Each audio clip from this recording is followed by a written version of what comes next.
নমস্কার, আমি মৌটুসী। আমাদের ইউটিউব চ্যানেল বাংলার গল্পগাথায় আপনাদের স্বাগত জানাই। বাঙালি হয়েও কাজের সূত্রে মাতৃভাষার সঙ্গে আমাদের এখন যোগাযোগ প্রায় নেই বললেই চলে। বাঙালি ও বাংলা ভাষাপ্রিয় মানুষদের জন্য আমাদের এই চ্যানেল।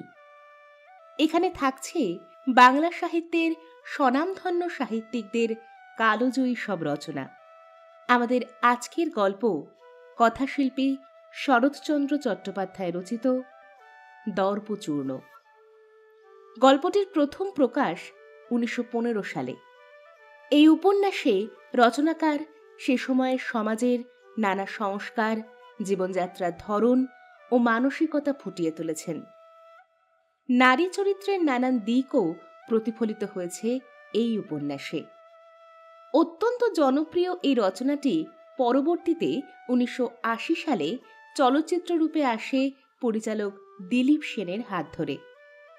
তাহলে এবার শুরু করা যাক আমাদের আজকের গল্প, শরৎচন্দ্র চট্টোপাধ্যায় রচিত দর্পচূর্ণ।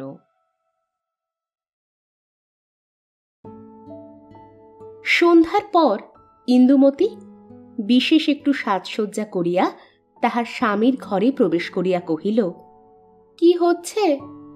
নরেন্দ্র একখানি বাংলা মাসিকপত্র পড়িতেছিল। মুখ তুলিয়া নিঃশব্দে ক্ষণকাল স্ত্রীর মুখের পানে চাহিয়া থাকিয়া সেখানি হাতে তুলিয়া দিল।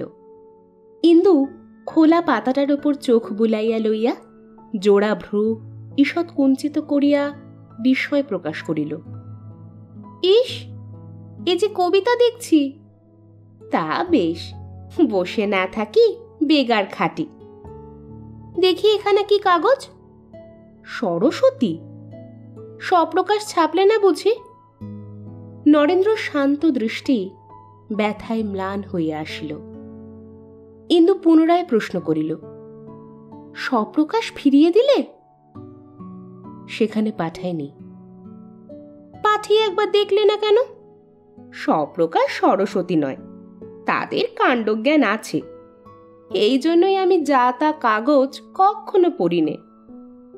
একটু হাসিয়া ইন্দু আবার কহিল, আচ্ছা, নিজের লেখা নিজেই খুব মন দিয়ে পড়ো। ভালো কথা, আজ শনিবার আমি ও বাড়ির ঠাকুরঝিকে নিয়ে বায়োস্কোপ দেখতে যাচ্ছি। কমলা ঘুমিয়ে পড়েছে। কাব্যের ফাঁকে মেয়েটার দিকেও একটু নজর রেখো। চললুম। নরেন্দ্র কাগজখানি বন্ধ করিয়া টেবিলের একধারে রাখিয়া দিয়া বলিল, যাও। ইন্দু চলিয়া যাইতেছিল।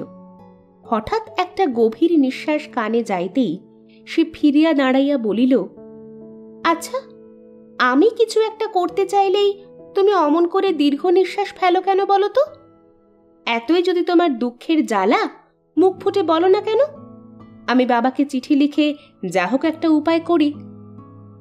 নরেন্দ্র মুহূর্তকাল মুখ তুলিয়া ইন্দুর দিকে চাহিয়া রহিল। মনে হইল যেন সে কিছু বলিবে, কিন্তু কিছুই বলিল না। নীরবে মুখ নত করিল। নরেন্দ্রর মামাতো ভগিনী বিমলা ইন্দু সখী। ও রাস্তার মোড়ের ওপরেই তাহার বাড়ি। ইন্দু গাড়ি দাঁড় করাইয়া ভিতরে প্রবেশ করিয়াই বিস্মিত ও বিরক্ত হইয়া কহিল, ও কি ঠাকুরঝি, কাপড় পরনি যে? খবর পাওনি নাকি? বিমলা সলজ্জ হাসি মুখে বলিল, পেয়েছি বই কি, কিন্তু একটু দেরি হবে ভাই। উনি এইমাত্র একটুখানি বেড়াতে বেরুলেন, ফিরে না এলে তো যেতে পারবো না। ইন্দু মনে মনে অত্যন্ত বিরক্ত হইল। একটা খোঁচা দিয়া প্রশ্ন করিল, প্রভুর হুকুম পাওনি বুঝি? বিমলা সুন্দর মুখখানি স্নিগ্ধ মধুর হাসিতে ভরিয়া গেল। এই খোঁচাটুকু সে যেন ভারী উপভোগ করিল। কহিল, না, দাসীর আর্জি এখনো পেশ করা হয়নি। হলে যে না মঞ্জুর হবে না সে ভরসা করি। ইন্দু আরও বিরক্ত হইল। প্রশ্ন করিল, তবে পেশ হয়নি কেন? খবর তো তোমাকে আমি বেলা থাকতেই পাঠিয়েছিলুম। তখন সাহস হলো না বউ। অফিস থেকে এসেই বললেন মাথা ধরেছে। ভাবলুম জল টল খেয়ে একটু ঘুরে আসুন, মনটা প্রফুল্ল হোক, তখন জানাবো। এখনো তো দেরি আছে, একটু বসো না ভাই, তিনি ফিরে এলেন বলে। কি জানি কিসে তোমার হাসি আসে ঠাকুরজি, আমি এমন হলে লজ্জায় মরে যেতুম। আচ্ছা, ঝিকে কিংবা বেহারাটাকে বলে কি যেতে পারো না? বিমলা সভয় বলিল। বাপরে, তাহলে বাড়ি থেকে দূর করে দেবেন, এ জন্মে আর মুখ দেখবেন না। ইন্দু ক্রোধে বিস্ময়ে অবাক হইয়া কহিল, দূর করে দেবেন? কোন আইনে, কোন অধিকারে শুনি? বিমলা নিতান্ত সহজভাবে জবাব দিল, বাধা কি বউ, তিনি মালিক, আমি দাসী বই তো নয়। তিনি তাড়ালে কে তাকে ঠেকাবে বলো? ঠেকাবে রাজা, ঠেকাবে আইন। সে চুলোয় যাক গে ঠাকুরজি, কিন্তু নিজের মুখে নিজেকে দাসী বলে কবুল করতে কি একটু লজ্জা হয় না? স্বামী কি মোগল বাদশাহ, আর স্ত্রী কি তাঁর কৃতদাসী যে আপনাকে আপনি এমন হীন, এমন তুচ্ছ করে গৌরব বোধ করছ? এই ক্রোধটুকু লক্ষ্য করিয়া বিমলা আমোদ বোধ করিল। কহিল, তোমার ঠাকুরজি যে মুখ্য মেয়ে মানুষ বউ, তাই নিজেকে স্বামীর দাসী বলে গৌরব বোধ করে। আচ্ছা জিজ্ঞাসা করি ভাই, তুমি যে এত কথা বলছো, তুমি কি বাড়ি থেকে বেরিয়েছ দাদার হুকুম না নিয়ে? হুকুম কেন, কি জন্যে?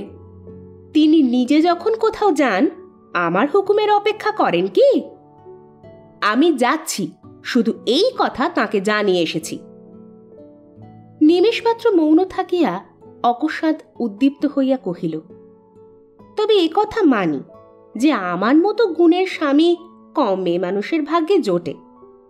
আমার কোনো ইচ্ছেতেই তিনি বাধা দেন না, কিন্তু এমন যদি নাও হতো, তিনি যদি নিতান্তই অবিবেচক হতেন, তা হলেও তোমাকে বলছি ঠাকুরজি, আমি নিজের সম্মান 16 আনা বজায় রাখতে পারতুম। কিছুতেই তোমাদের মতো এ কথা ভুলতে পারতুম না যে আমি সঙ্গিনী, সহধর্মিনী, তাঁর কৃতদাসী নই। জানো ঠাকুরজি, এমনি করেই আমাদের দেশের সমস্ত মেয়ে মানুষ পুরুষের পায়ে মাথা মুড়িয়ে এত তুচ্ছ, এমন খেলার পুতুল হয়ে দাঁড়িয়েছে।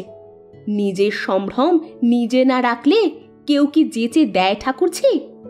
কেউ না। আমার তো এমন স্বামী, তবুও কখনো তাকে আমি এ কথা ভাববার অবকাশ দিইনি তিনিই প্রভু, আর আমি স্ত্রী বলেই তাঁর বাঁধি। আমার নারী দেহেও ভগবান বাস করেন, এ কথা আমি নিজেও ভুলিনি, তাঁকেও ভুলতে দিইনি। বিমলা চুপ করিয়া শুনিয়া একটু নিঃশ্বাস ফেলিল, কিন্তু তাহাতে লজ্জা বা অনুশোচনা কিছুই প্রকাশ পাইল না। কহিল, জানি নেব আত্মসম্ভ্রম আদায় করা কি, কিন্তু তার পায়ে আত্মবিসর্জন দেওয়াটা বুঝি। ওই যে উনি এলেন, একটু বসো ভাই, আমি শিগগির হুকুম নিয়ে আসি। বলিয়া হঠাৎ একটু মুখ টিপিয়া হাসিয়া দ্রুত পায়ে প্রস্থান করিল। ইন্দু এ হাসিটুকু দেখিতে পাইল, তাহার সর্বাঙ্গ রাগে রি করিয়া জ্বলিতে লাগিল।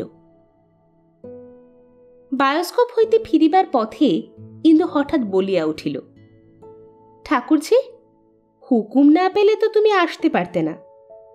বিমলা পথের দিকে চাহিয়া অন্যমনস্ক হইয়া কি জানি কি ভাবিতেছিল, বলিল, না, তাই আমার মনে হয় ঠাকুরজি, আমি যখন তখন এসে তোমাকে ধরে নিয়ে যাই বলে তোমার স্বামী হয়তো রাগ করেন। বিমলা মুখ ফিরাইয়া কহিল, তাহলে আমি নিজেই বা যাব কেন বউ? বরং আমার ভয় হয় তুমি এমন করে আসো বলে দাদা হয়তো মনে মনে আমার ওপর বিরক্ত হন। কিন্তু সগর্বে কহিল, তোমার দাদার সে স্বভাব নয়। একে তো কখনো তিনি নিজের অধিকারের বাইরে পা দেন না, তাছাড়া আমার কাজে রাগ করবেন আমি ঠিক জানি। এ স্পর্ধা তাঁর স্বপ্নেও আসে না। বিমলা মিনিট 2 স্থির থাকিয়া গভীর একটা নিঃশ্বাস ফেলিয়া মৃদু কণ্ঠে বলিল, বউ, দাদা তোমাকে কি ভালোই না বাসেন, কিন্তু তুমি বোধ করি। এতক্ষণে ইন্দুর মুখে হাসি ফুটিল। কহিল, তার কথা অস্বীকার করিনি, কিন্তু আমার সম্বন্ধে তোমার সন্দেহ হলো কিসে? তা জানি নে বউ, কিন্তু মনে হয় যেন। কেন হয় জানো ঠাকুরঝি? তোমাদের মতো পায়ে লুটিয়ে পড়া ভালোবাসা আমার নেই বলে। আর ঈশ্বর করুন আমার নারী মর্যাদাকে ডিঙিয়ে যেন কোনো দিন আমার ভালোবাসা মাথা তুলে উঠতে না পারে। যে ভালোবাসা আমার স্বাধীন সত্তাকে লঙ্ঘন করে যায়, সে ভালোবাসাকে আমি আন্তরিক ঘৃণা করি। বিমলা গোপনে শিহরিয়া উঠিল। মিনিট খানেক চুপ করিয়া থাকিয়া ইন্দু কহিল, কথা কও না যে ঠাকুরঝি, কি ভাবছ? কিছু না, প্রার্থনা করি দাদা তোমাকে চিরদিন এমনই ভালোবাসুন। কারণ যতই কেন বলো না বউ, মেয়ে মানুষের স্বামীর ভালোবাসার চেয়ে বিশ্বব্রহ্মাণ্ড বড় নয়। মুহূর্তকাল মৌন থাকিয়া বিমলা পুনরায় কহিল, কি জানি কি তোমার নারী মর্যাদা আর কি তোমার স্বাধীন সত্তা। আমি তো আমার সমস্তই তাঁর পায়ে ডুবিয়ে দিয়ে বেঁচেছি। সত্যি বলছি বউ, আমার তো এমনই দশা হয়েছে, নিজের ইচ্ছে বলেও যেন আর কিছু বাকি নেই। তার ইচ্ছেই। ছি ছি, চুপ করো চুপ করো। বিমলা চমকিয়া চুপ করিল। ইন্দু ঘৃণা ভরে বলিতে লাগিল, আমাদের দেশের মেয়েরা কি মাটির পুতুল? প্রাণ নেই, আত্মা নেই, কিচ্ছু? আচ্ছা জিজ্ঞাসা করি, এত করে কি পেয়েছ? আমার চেয়ে বেশি ভালোবাসা আদায় করতে পেরেছ কি? ঠাকুরঝি, ভালোবাসা মাপবার যে যন্ত্র নেই, নইলে মেপে দেখাতে পারতুম। যাক সে কথা। কিন্তু কেন জানো? নিজেকে তোমাদের মতো নিচু করিনি বলে, তোমাদের এই কাঙাল বৃত্তি মাথায় তুলে নিইনি বলে।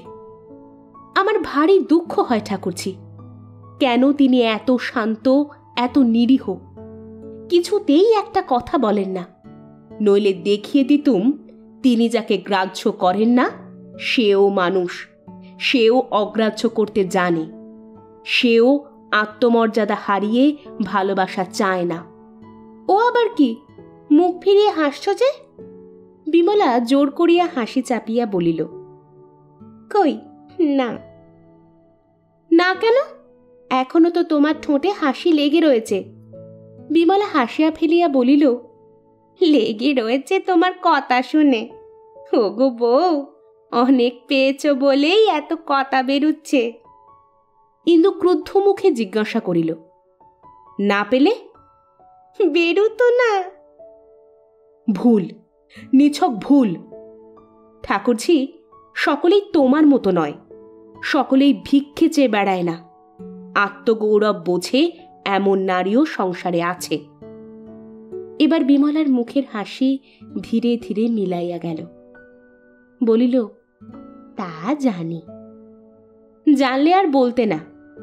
যাই হোক, এখন থেকে জেনো যে ভিক্ষে চায় না, নিজের জোরে আদায় করে, এমন লোকও আছে। বিমলা ব্যথিত স্বরে বলিল, আচ্ছা, এই যে বাড়ি এসে পড়েছি, একবার নামবে নাকি? না, আমিও বাড়ি যাই। গাড়োয়ান, ওই ওগলিতে। দাদাকে আমার প্রণাম দিও বউ। দেব। গাড়োয়ান, চলো।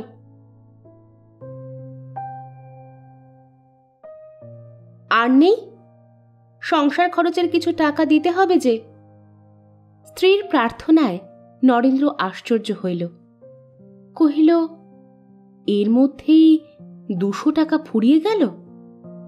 না গেলে কি মিথ্যে কথা বলছি, না লুকিয়ে রেখে চাইছি?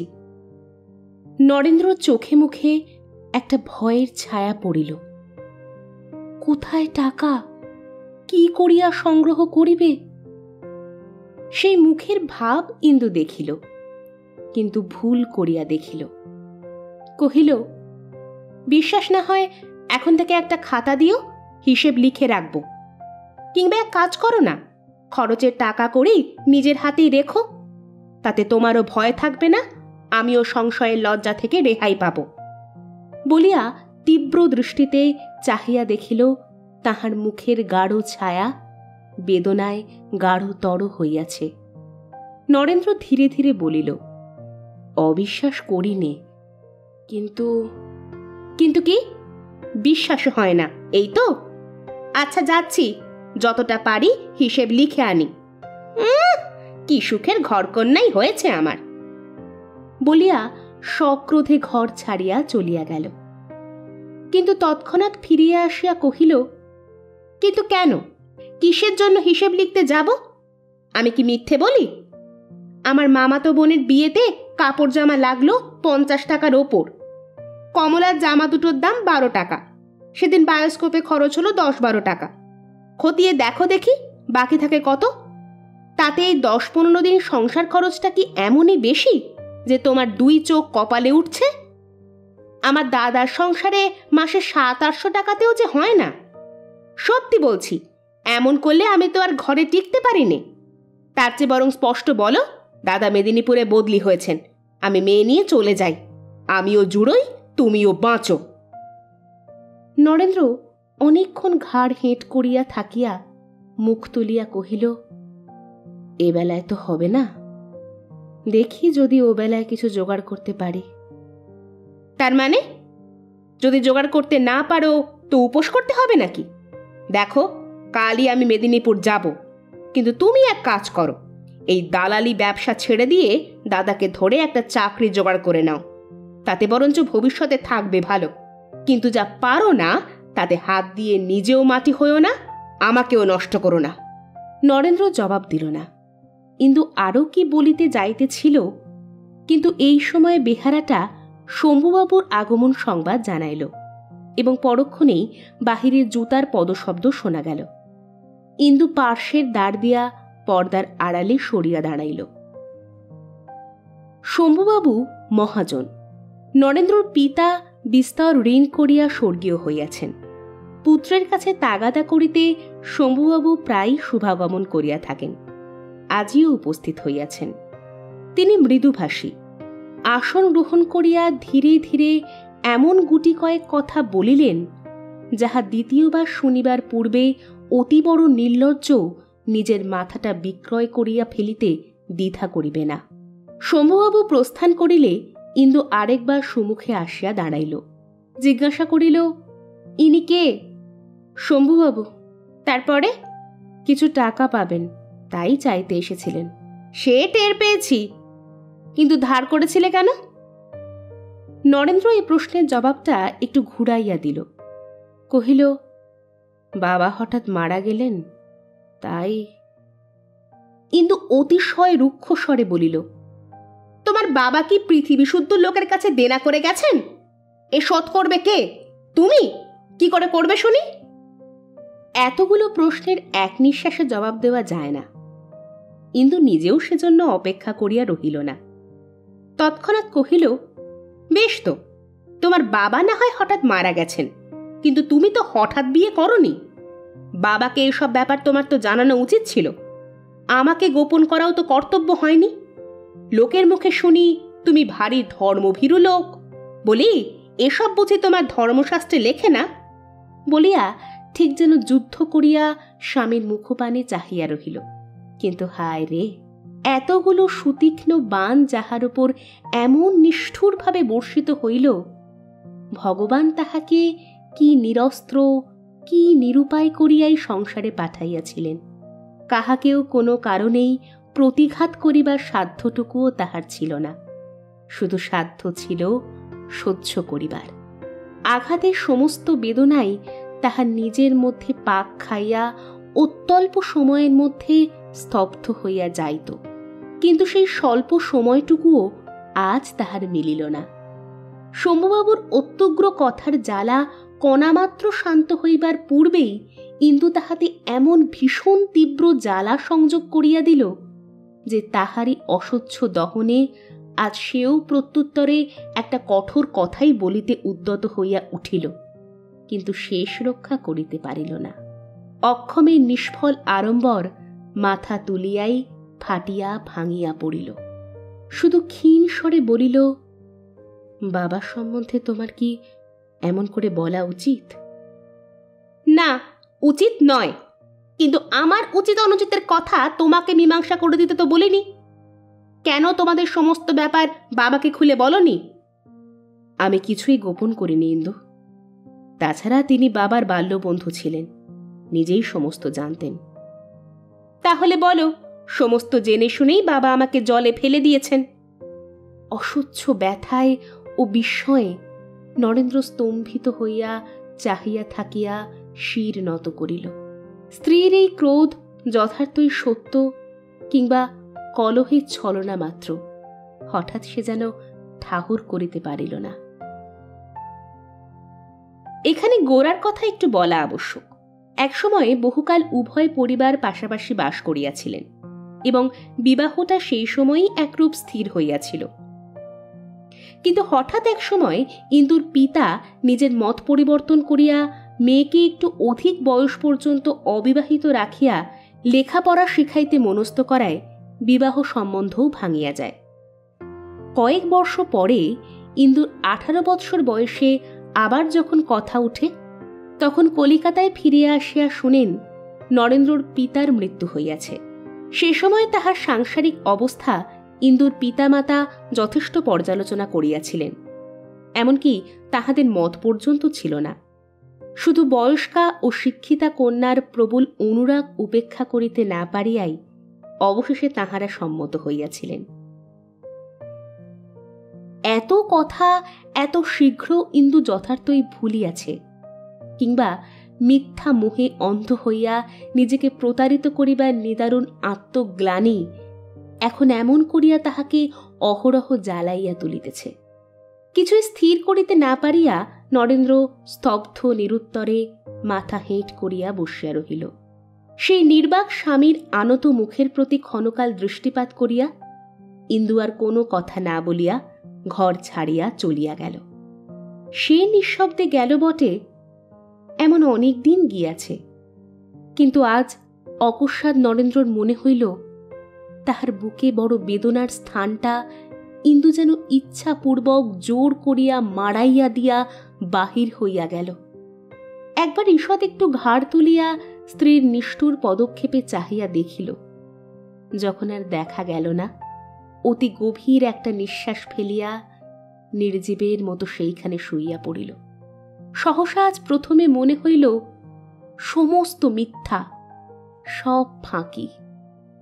এই সংসার, স্ত্রী, কন্যা, স্নেহ, প্রেম সমস্তই আজ তাহার কাছে মরুভূমির মরীচিকার মতো উবিয়া গেল।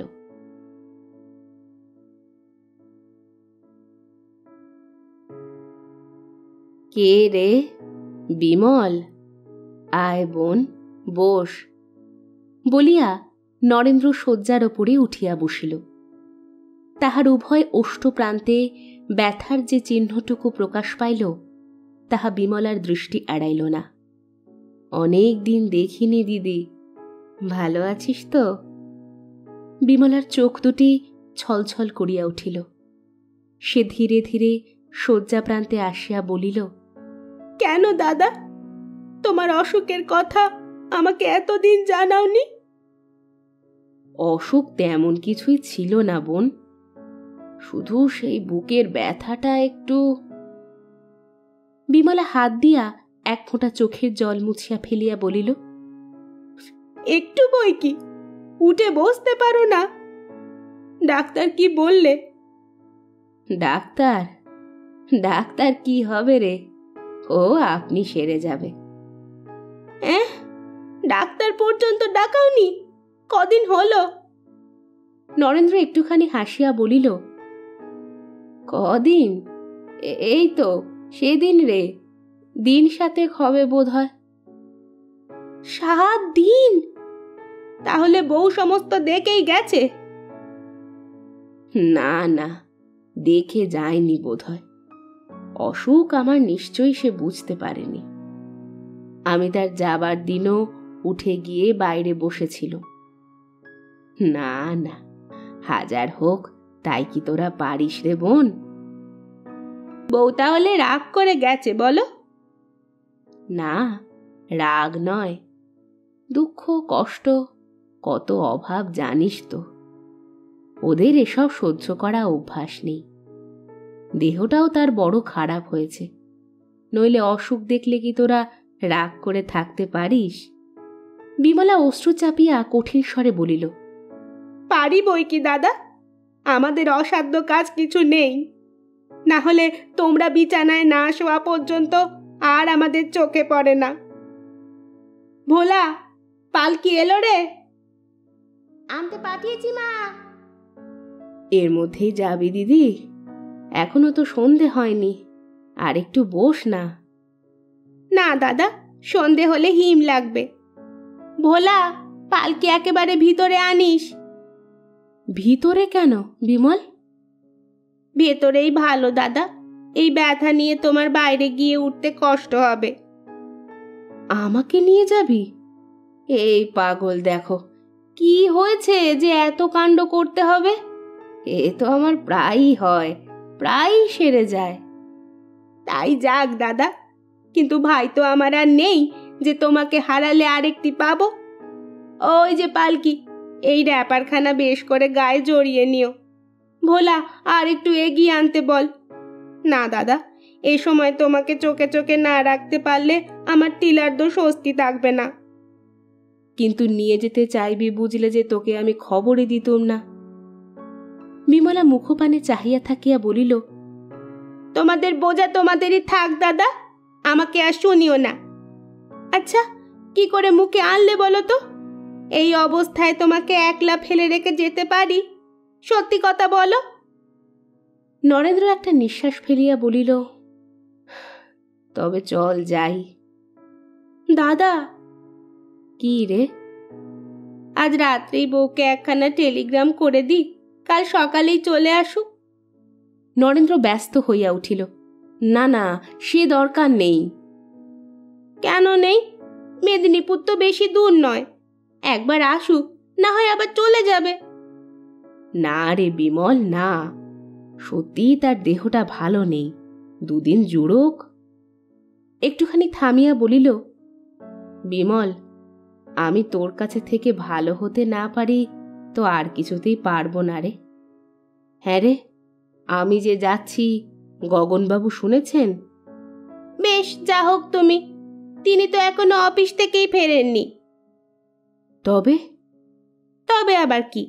তোমার ভয় নেই দাদা, তার বেশ বড় বড় দুটো চোখ আছে, আমরা গেলেই দেখতে পাবেন। নরেন্দ্র বিছানায় শুইয়া পড়িয়া কহিল, বিমল, আমার যাওয়া তো হতে পারে না। বিমল অবাক হইয়া জিজ্ঞাসা করিল, কেন? গগনবাবুর অমতে? অমন করলে মাথা খুঁড়ে মরবো দাদা। একটা বাড়ির মধ্যে কি ভিন্ন ভিন্ন মত থাকে যে আমাকে তুমি এভাবে অপমান করছো? অপমান করছি?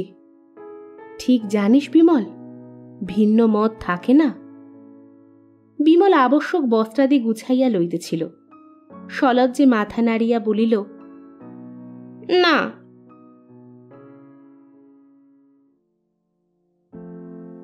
দাদা, আজ ব্যথাটা তত টের পাচ্ছ না, না? একেবারে না। এ 8 দিন তোদের কি কষ্টই না দিলুম, এখন বিদেয় কর দিদি। করব কার কাছে? আচ্ছা দাদা, এই 16-17 দিনের মধ্যে বউ একখানা চিঠি পর্যন্ত দিলেন না? না, দিয়েছেন বই কি, পৌঁছান সংবাদ দিয়েছেন, কালও একখানা পেয়েছি, বরং আমি জবাব দিতে পারিনি ভাই। বিমলা মুখ ভার করিয়া নিঃশব্দে চাহিয়া রহিল।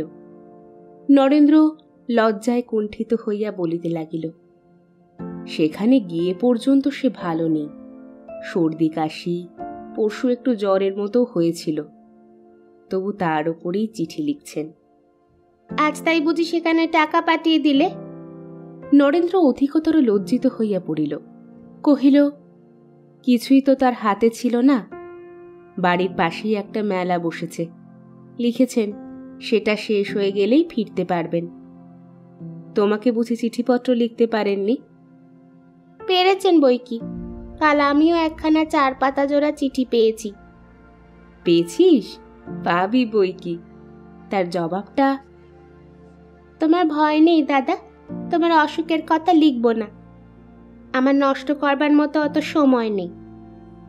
বলিয়া বিমলা ঘর ছাড়িয়া চলিয়া গেল। সন্ধ্যার প্রাক্কালে খোলা জানালার ভেতর দিয়া লাল আকাশের পানে চাহিয়া নরেন্দ্র স্তব্ধভাবে বসিয়াছিল। বিমলা ঘরে ঢুকিয়া বলিল, চুপ করে কি ভাবছ দাদা?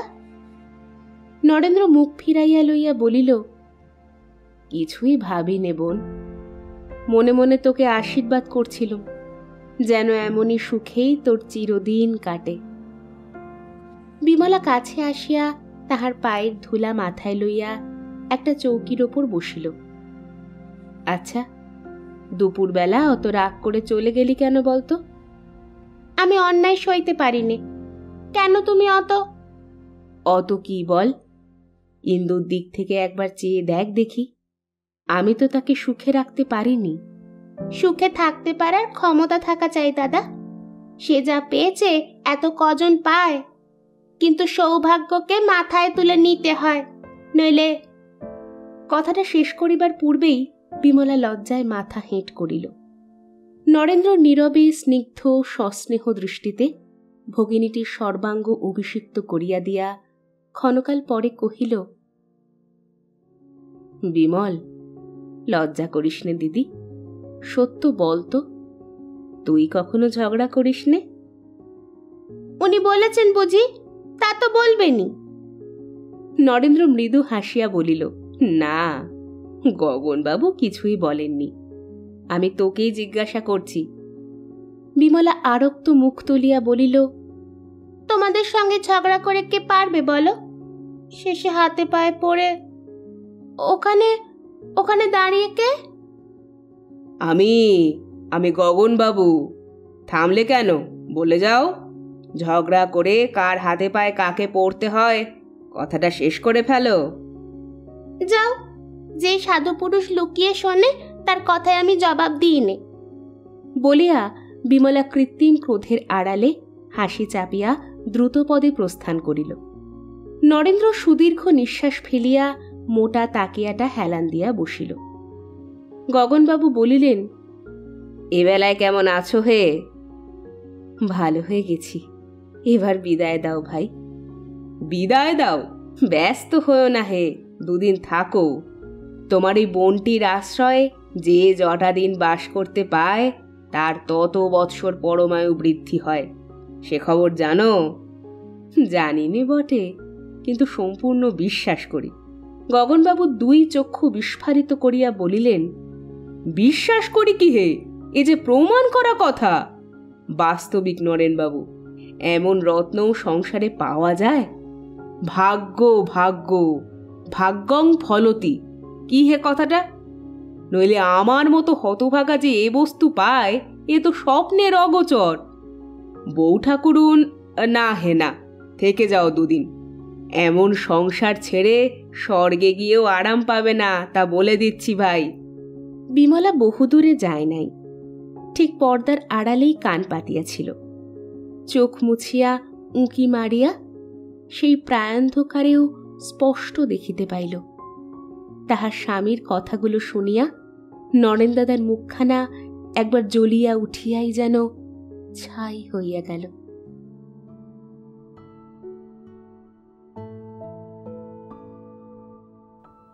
দিন 15 পরে দুপুরের গাড়িতে ইন্দু মেয়ে লইয়া মেদিনীপুর হইতে ফিরিয়া আসিল। স্ত্রী ও কন্যাকে সুস্থ সবল দেখিয়া নরেন্দ্র শীর্ণ পাণ্ডুর মুখ মুহূর্তে উদ্ভাসিত হইয়া উঠিল। সাগ্রহে ঘুমন্ত কন্যাকে বুকে টানিয়া লইয়া প্রশ্ন করিল, কেমন আছো ইন্দু? বেশ আছি। কেন? তোমার জ্বরের মতো হয়েছিল শুনে ভারী ভাবনা হয়েছিল, সেরে গেছে? না হলে ডাক্তার ডাকাবে নাকি? নরেন্দ্রর হাসি মুখ মলিন হইল। কহিল, না, তাই জিজ্ঞাসা করছি। কি হবে করে? এদিকে তো 50টি টাকা পাঠিয়ে চিঠির ওপর চিঠি যাচ্ছিল, কেমন আছো কেমন আছো, সাবধানে থেকো সাবধানে থেকো। আমি কি কচি খুকি, না 50টি টাকা দাদা আমাকে দিতে পারতেন না? ও টাকা পাঠিয়ে সকলের কাছে আমার মাথা হেঁট করে দেওয়ার কি দরকার ছিল? সেদিন বাড়িতে যেন একটা হাসি পড়ে গেল। নরেন্দ্র ম্লান মুখ আরো ম্লান করিয়া অস্ফুটে কহিল, জোগাড় করতে পারলুম না। না পাঠিয়ে তাই কেন লিখে দিলে না? ওহ, আবার সেই নিত্য নেই নেই, দাও দাও। বেশ ছিলুম এতদিন। বাস্তবিক বড়লোকের মেয়ে গরিবের ঘরে পড়ার মতো মহাপাপ আর সংসারে নেই বলিয়া সেই পরম সত্যে স্বামীর হৃদয়ে পূর্ণ করিয়া দিয়া ইন্দু অন্যত্র চলিয়া গেল। মাসাধিক পরে স্বামী স্ত্রীর এই প্রথম সাক্ষাৎ। বাহিরে আসিয়া ইন্দু ইতস্তত দৃষ্টি নিক্ষেপ করিয়া নিজের শোবার ঘরে ঢুকিয়া ভারী আশ্চর্য হইয়া দেখিল, বাড়ির অন্যান্য স্থানের মতো এখানেও সমস্ত বস্তু রীতিমতো পরিষ্কার পরিচ্ছন্ন করা হইতেছে। জিজ্ঞাসা করিল, এত ঝাড়া মোছা হচ্ছে কেন রে? নূতন ঝি বলিল, আপনি আসবেন বলে। আমি আসবো বলে? হ্যাঁ মা, বাবু তাই তো বলে দিলেন। আপনি ময়লা কিছু দেখতে পারেন না আজ 3 দিন থেকে, তাই। ইন্দু অন্তরের মধ্যে একটা বড় রকমের গর্ব অনুভব করিল, কিন্তু সহজভাবে বলিল, ময়লা আবার কে দেখতে পারে, তবু ভালো যে। হ্যাঁ মা, লোক লাগিয়ে ওপর নিচে সমস্ত সাফ করা হয়েছে। ঝি, রামটহলটাকে একবার ডেকে দাও তো, বাজার থেকে কিছু ফলমূল কিনে আনুক। ফল টল তো সব আছে মা, বাবু আজ সকালে নিজে বাজারে গিয়ে সমস্ত খুঁটিয়ে কিনে এনেছেন। ডাব আছে? আঙুর আছে বই কি, এখনই নিয়ে আসছি বলিয়া দাসী চলিয়া গেল। ইন্দুর মুখের ওপর হইতে বিরক্তির মেঘখানা সম্পূর্ণ উড়িয়া গেল, বরং অনতিপূর্বে স্বামীর মলিন মুখখানা বুকের কোথায় যেন একটু খচখচ করিতেও লাগিল। বিশ্রাম করিয়া 2 ঘণ্টা পরে সে প্রসন্ন মুখে স্বামীর বসিবার ঘরে ঢুকিয়া দেখিল, নরেন্দ্র চশমা খুলিয়া খুব ঝুঁকিয়া বসিয়া কি লিখিতেছে। কহিল, অত মন দিয়ে কি লেখা হচ্ছে? কবিতা?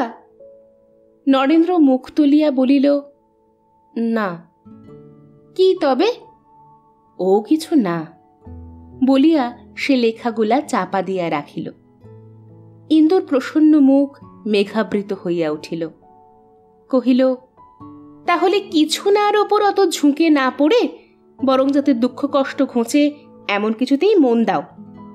শুনলুম দাদার কাছে নাকি গোটা কতক চাকরি খালি আছে বলিয়া ভালো করিয়া স্বামীর মুখের পানে চাহিয়া রহিল।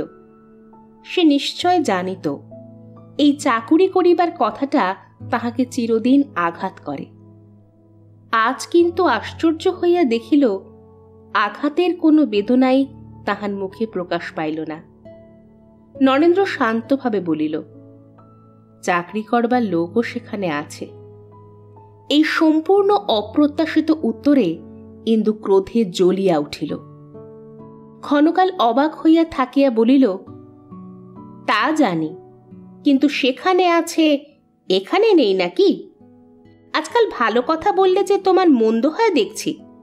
ঘরের কোণে ঘাড় গুঁজে বসে কবিতা লিখতে তোমার লজ্জা করে না? বলিয়া সে চোখ মুখ রাঙা করিয়া ঘর ছাড়িয়া গেল। এই দ্বিতীয় সাক্ষাৎ।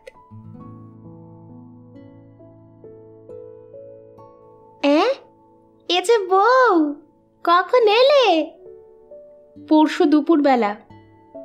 পরশু দুপুরবেলা? তাই এত তাড়াতাড়ি আজ সন্ধেবেলা দেখা দিতে এসেছো? না ভাই বউ, টানটা একটু কম করো। ইন্দু ঘাড় নাড়িয়া কহিল, চিঠি লিখে জবাব পর্যন্ত পাইনি, আমি একা আর কত টানবো ঠাকুরজি? বিমলা আশ্চর্য হইয়া জিজ্ঞাসা করিল, জবাব পাওনি?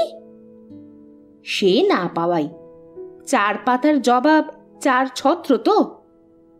বিমলা অপ্রতিভ হইয়া বলিল, তখন একটুকু সময় ছিল না ভাই। এ ঘরে দাদা যদি বা একটু সারলেন, ওদিকে আবার নতুন ভাড়াটে যায়। ইন্দু কথাটার এক বর্ণও বুঝিল না, হাঁ করিয়া চাহিয়া রহিল।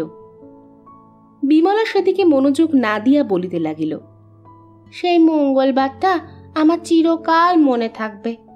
7 দিনের দিন খবর পেয়ে দাদাকে নিয়ে এলুম। তার 2 দিন পরে দাদার বুকের ব্যথার যেমন বাড়াবাড়ি, অম্বিকাবাবুর অসুখটাও তেমনই বেড়ে উঠল।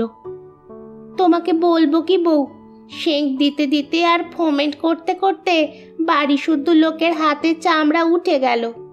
সারা দিন রাত কারো নাওয়া খাওয়া পর্যন্ত হলো না। হ্যাঁ, সতী সাথী বলি ওই অম্বিকাবাবু স্ত্রীকে। ছেলে মানুষ বউ, কিন্তু কি যত্ন, কি স্বামী সেবা। তার পুণ্যেই এ যাত্রা তিনি রক্ষে পেয়ে গেলেন, নইলে ডাক্তার বদ্যিরও সাধ্য ছিল না। অম্বিকাবাবুকে? কি জানি, ঘাটালের কাছে কোথায় বাড়ি। চিকিৎসার জন্য এখানে এসে আমাদের ওই পাশের বাড়িটা ভাড়া নিয়েছেন। লোকজন নেই, পয়সা কড়িও নেই, শুধু বউটি। ইন্দু মাঝখানেই প্রশ্ন করিল, তোমাদের দাদার বুঝি খুব বেড়েছিল? বিমলা ওষ্ঠাধর কুঞ্চিত করিয়া কহিল, সে রাতে তো আমার সত্যিই ভয় হয়েছিল। ওই তাকের ওপর ওষুধের খালি শিশিগুলো চেয়ে দেখো না, 3 জন ডাক্তার। আর আচ্ছা বউ, দাদা বুঝি এসব কথা তোমাকে চিঠিতে লেখেননি? ইন্দু অন্যমনস্কের মতো কহিল, না। বিমলা জিজ্ঞাসা করিল, এখানে এসে বুঝি শুনলে? ইন্দু তেমন ভাবেই জবাব দিল, হ্যাঁ। বিমলা বলিতে লাগিল, আমি তো তোমাকে প্রথম দিনই টেলিগ্রাম করতে চেয়েছিলুম। মাত্র 2-3 ঘন্টার পথ, স্বচ্ছন্দে আসতে পারতে, কিন্তু দাদা কিছুতেই দিলেন না। হাসিয়া কহিল, কি যে তাকে তুমি করেছ তা তুমি জানো বউ। পাছে অসুস্থ শরীরে তুমি ব্যস্ত হও, এই ভয়ে কোনো মতেই খবর দিতে চাইলেন না। যাক, ঈশ্বরের ছায় ভালো হয়ে গেছে, নইলে তার কি হতো ঠাকুরজি? অসুখ সারতেও আমাকে দরকার হয়নি, না সারলেও হয়তো দরকার হতো না। বলিয়া ইন্দু উঠিয়া গিয়া ঔষধের শূন্য এবং অর্ধশূন্য শিশিগুলা নাড়িয়া চাড়িয়া লেবেলের লেখা পড়িয়া দেখিতে লাগিল। কিন্তু এই কি হইল? কখনো যাহা হয় নাই, আজ অকস্মাৎ তাহার 2 চোখ অশ্রুতে ঝাপসা হইয়া গেল। কেন? সে কি কেহ নয় যে এত বড় একটা কাণ্ড হইয়া গেল, অথচ তাহাকে জানানো পর্যন্ত হইল না? সে নিজের এমন কি পীড়ার কথা লিখিয়াছিল, যাহাতে সংবাদ দেওয়াটাও কেহ উচিত মনে করিলেন না?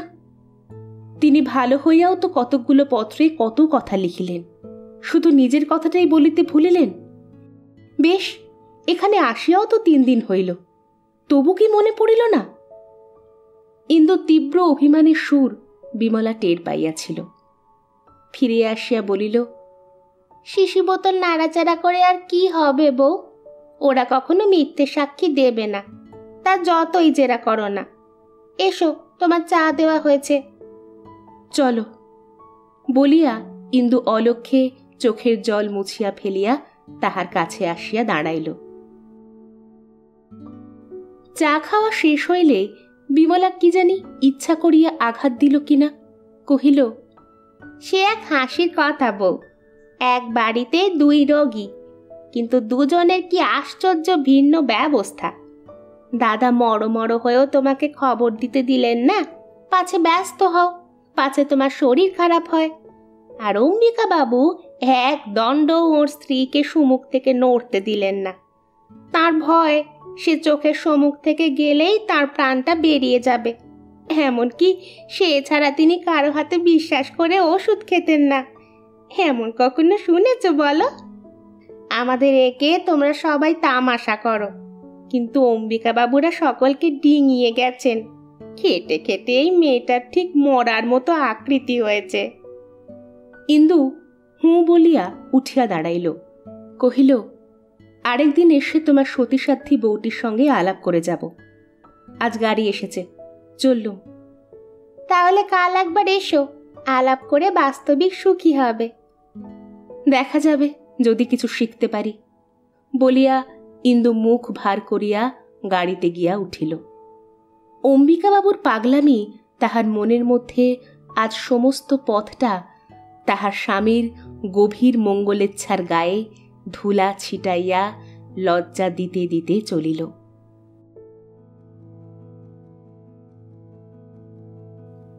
দিন দুই পরে কথায় কথায় ইন্দু অত্যন্ত বিরক্ত হইয়া বলিয়া উঠিল, যদি সত্যি কথা শুনলে রাগ না করো তাহলে বলি ঠাকুরঝি, বিয়ে করা তোমার দাদারও উচিত হয়নি, এই অম্বিকাবাবুরও হয়নি। বিমলা জিজ্ঞাসা করিল, কেন? কারণ প্রতিপালন করবার ক্ষমতা না থাকলে এটা মহাপাপ। উত্তর শুনিয়া বিমলা মর্মাহত হইল। ইন্দুকে সে ভালোবাসিত। খানিক পরে কহিল, অম্বিকাবাবুর অন্যায় হয়ে থাকতে পারে, কিন্তু তাই বলে তার স্ত্রী নিজে কর্তব্য করবে না? তাকে তো মরণ পর্যন্ত স্বামী সেবা করতে হবে। কেন হবে? তিনি অন্যায় করবেন, যাতে অধিকার নেই তাই করবেন, তার ফল ভোগ করব আমরা? তুমি ইংরেজি পড়নি, আর 5টা সভ্য সমাজের খবর রাখো না, নইলে বুঝিয়ে দিতে পারতুম কর্তব্য শুধু একদিকে থাকে না, হয় দুদিকে থাকবে, না হয় থাকবে না। পুরুষেরা একথা আমাদের বুঝতে দেয় না বলেই আমরা অম্বিকাবাবুর স্ত্রীর মতো মৃত্যুপণ করে সেবা করি। বিমলা মুহূর্তকাল চাহিয়া কহিল, না হলে করতাম না। বউ, সেবা করাটা কি স্ত্রীর বড় দুঃখের কাজ বলে মনে করো? অম্বিকাবাবুর স্ত্রীর বাইরের ক্লেশটাই দেখতে পাও, তার ভেতরের আনন্দটা জানতে পাও কি? আমি জানতেও চাইনি। স্বামীর ভালোবাসাটাও বোধ করি জানতে চাও না? না ঠাকুরঝি, অরুচি হয়ে গেছে। বরং ওটা কম করে নিজের কর্তব্যটা করলেই হাঁপ ছেড়ে বাঁচি। বিমলা দাঁড়াইয়াছিল, নিঃশ্বাস ফেলিয়া ধীরে ধীরে বসিয়া পড়িয়া বলিল, ঠিক এই কথাটাও আগেও একবার বলেছ, কিন্তু তখনও বুঝতে পারিনি, এখনো বুঝতে পারলুম না। আমার দাদা তার কর্তব্য করেন না? কি সে তা তুমি জানো, অনেক বই পড়েছ, অনেক দেশের খবর জানো, তোমার সঙ্গে তর্ক করা সাজে না। কিন্তু আমার দৃঢ় বিশ্বাস, স্বামী ন্যায় অন্যায় যাই করুন, তার ভালোবাসা অগ্রাহ্য করবার স্পর্ধা কোনো দেশের স্ত্রীরই নেই। আমার তো মনে হয় ও জিনিস হারানোর চেয়ে মরণ ভালো, তারপরেও বেঁচে থাকা শুধু বিড়ম্বনা। আমি তা মানি নে। মানো নিশ্চয়, বলিয়া বিমলা হাসিয়া ফেলিল। তাহার সহসা মনে হইল এ সমস্তই পরিহাস। সত্যই তো, পরিহাস ভিন্ন, নারীর মুখে ইহা আর কি হইতে পারে? কহিল, কিন্তু তাও বলিব, আমার কাছে যা মুখে আসে বলছ, কিন্তু দাদার সামনে এসব নিয়ে বেশি চালাকি করো না।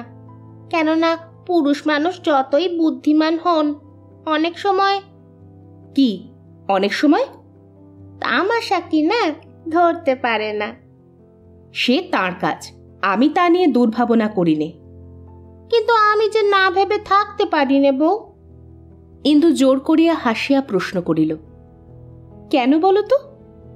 বিমলা একটুখানি ভাবিয়া বলিল, রাগ করো না বউ, কিন্তু সেই অসুখের সময় আমার সত্যি মনে হয়েছিল দাদা যে তোমাকে পাবার জন্য একসময় পাগল হয়ে উঠেছিলেন, সে যে কি বলে, পায়ে কাঁটা ফুটলে বুক পেতে দেওয়া, কিন্তু সে ভাব আর বুঝি নেই।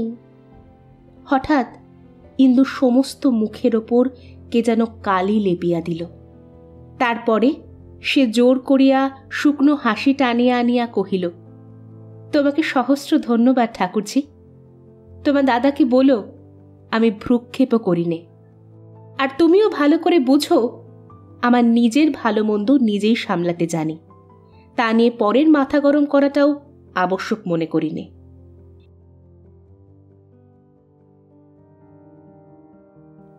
ফিরে আসিয়া ইন্দু স্বামীর ঘরে ঢুকিয়াই প্রশ্ন করিল, আমি মেদিনীপুরে গেলে তোমার ব্যামো হয়েছিল?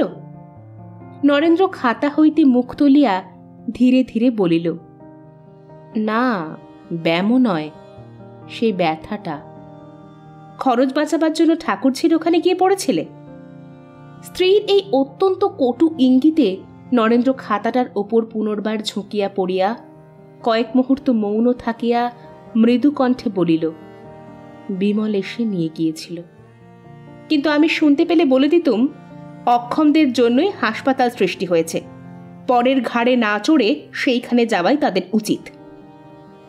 নরেন্দ্র আর মুখ তুলিল না, একটি কথাও কহিল না। ইন্দু টান মারিয়া পর্দাটা সরাইয়া বাহির হইয়া গেল। ধাক্কা লাগিয়া একটা ক্ষুদ্র টিপাই ফুলদানি সমেত উল্টাইয়া পড়িল।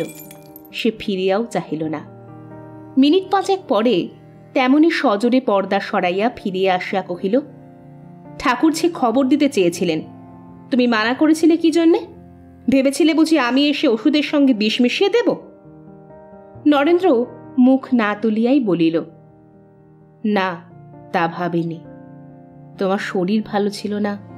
ভালোই ছিল, যদিও খবর পেলেও আমি আসতুম না সে নিশ্চয়, কিন্তু আমি সেখানে যে রোগে মরে যাচ্ছিলাম এ কথাও তোমাকে চিঠিতে লিখিনি। অনর্থক কতকগুলো মিথ্যে কথা বলে ঠাকুরঝিকে নিষেধ করবার হেতু ছিল না।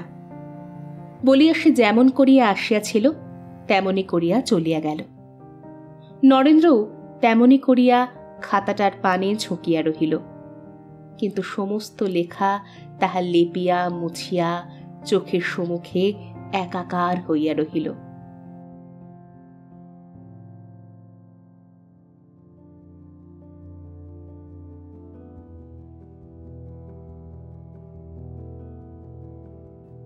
ইন্দু পর্দার অন্তরাল হইতে বাহির হইয়া ডাক্তারকে কহিল, আপনি গগনবাবুর বাড়িতে আমার স্বামীর চিকিৎসা করেছিলেন?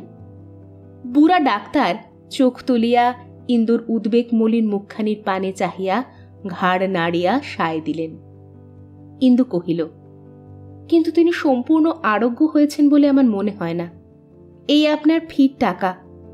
আজ একবার ওবেলা যদি দয়া করে বন্ধুভাবে এসে তাকে দেখে যান, বড় উপকার হয়। ডাক্তার কিছু বিস্মিত হইলেন। ইন্দু বুঝাইয়া বলিল, ওর স্বভাব চিকিৎসা করতে চান না। ওষুধের প্রেসক্রিপশনটা আমাকে লুকিয়ে দেবেন, তাকে একটু বুঝিয়ে বলবেন। ডাক্তার সম্মত হইয়া বিদায় লইলেন। রামটহল আসিয়া সংবাদ দিল, মাঝি, বল্লভ চেকরা এসেছে। এসেছে? এদিকে ডেকে আন। ও বল্লভ, একটু কাজের জন্য তোমাকে ডেকে পাঠিয়েছিলাম। তুমি আমাদের বিশ্বাসী লোক। এই চুড়ি কগাছা বিক্রি করে দিতে হবে। বড় পুরনো ধরনের চুড়ি বাপু, আর পরা যায় না। এ দামে নতুন এক জোড়া কিনবো মনে করছি। বেশ তো মা, বিক্রি করে দেব। নিক্তি এনেছো তো? ওজন করে দেখো দেখি কত আছে। দামটা কিন্তু বাপু আমাকে কালই দিতে হবে, আমার দেরি হলে চলবে না। তাই দেব। বল্লভ চুড়ি হাতে করিয়া বলল, এ যে একেবারে টাটকা জিনিস মা, বেচলেই তো কিছু লোকসান হবে। তা হোক বল্লভ, এ গরমটা আমার মনে ধরে না। আর এ সম্বন্ধে বাবুকে কোনো কথা বলো না। বাবুদের লুকাইয়া অলংকার বেচা কেনার ইতিহাস বল্লভের অবিদিত ছিল না। সে একটু হাসিয়া চুড়ি লইয়া গেল।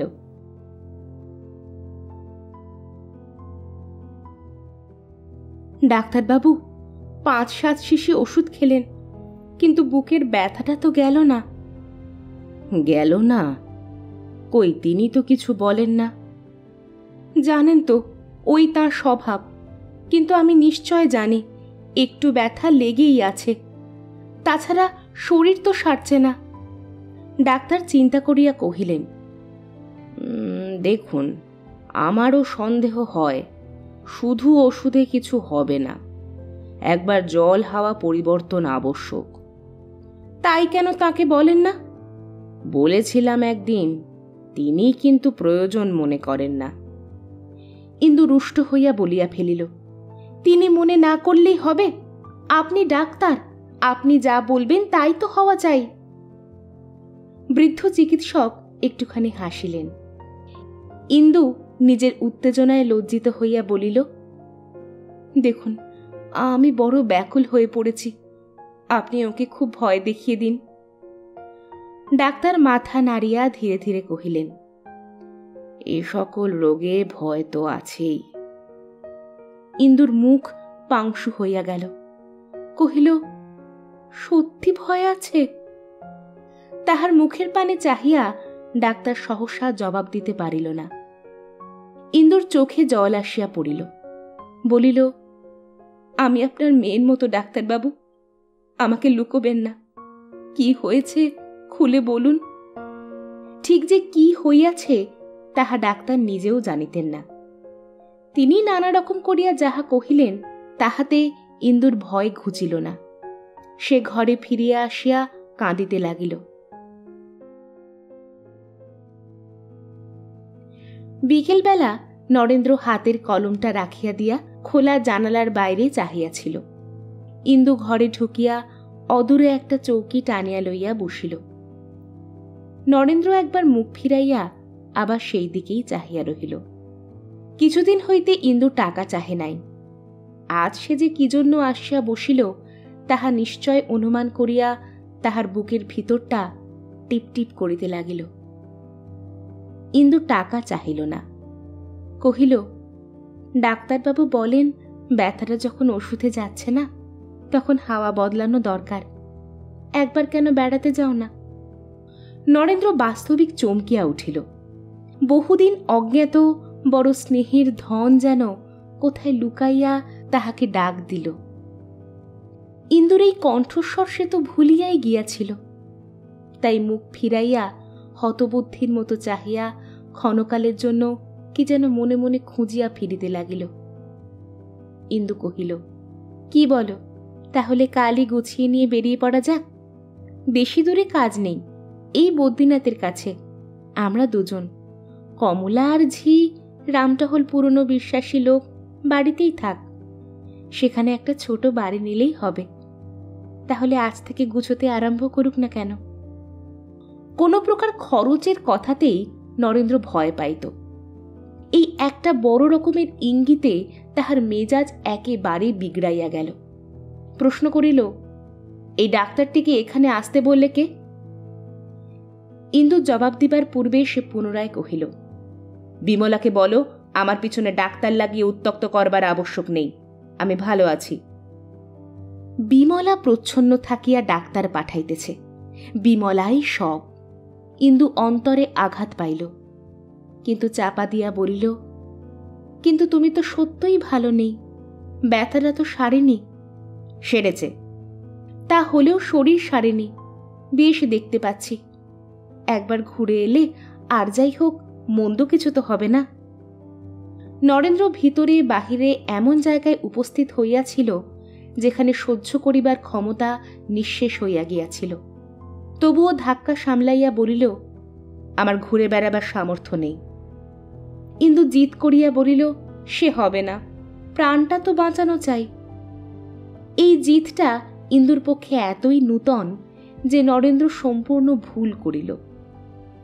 তাহার নিশ্চয় মনে হইল তাহাকে ক্লেশ দিবার ইহা একটি অভিনব কৌশল মাত্র। এতদিনের ধৈর্যের বাঁধন তাহার নিমেষে ছিন্ন হইয়া গেল। চেঁচাইয়া উঠিল, কে বললে প্রাণ বাঁচানো চাই? না, চাই না। তোমার পায়ে পড়ি ইন্দু, আমাকে রেহাই দাও, আমি নিঃশ্বাস ফেলে বাঁচি। স্বামীর কাছে কটু কথা শোনা ইন্দু কল্পনা করিতেও পারিত না। সে কেমন যেন জড়সড় হতবুদ্ধি হইয়া গেল। কিন্তু নরেন্দ্র জানিতে পারিল না, বলিতে লাগিল, তুমি ঠিক জানো আমি কি সংকটের মাঝখানে দিন কাটাচ্ছি। সমস্ত জেনে শুনেও আমাকে কেবল কষ্ট দেওয়ার জন্যই অহর্নিশি খোঁচাচ্ছ। কেন, কি করেছি তোমার? কি চাও তুমি? ইন্দু ভয়ে বিবর্ণ হইয়া চাহিয়া রহিল। একটা কথাও তাহার মুখ দিয়া বাহির হইল না। চেঁচামেচি উত্তেজনা নরেন্দ্রর পক্ষে যে কিরূপ অস্বাভাবিক তাহা এইবার সে নিজেই টের পাইল। কণ্ঠস্বর নত করিয়া বলিল, বেশ, স্বীকার করলুম আমার হাওয়া বদলানো আবশ্যক, কিন্তু কি করে যাব? কোথায় টাকা পাব? সংসার খরচ জোগাতেই যে আমার প্রাণ বার হয়ে যাচ্ছে। ইন্দু নিজে কোনোদিন ধৈর্য শিক্ষা করে নাই। অবনত হইতে তাহার মাথা কাটা যাইত। আজ কিন্তু সে ভয় পাইয়াছিল।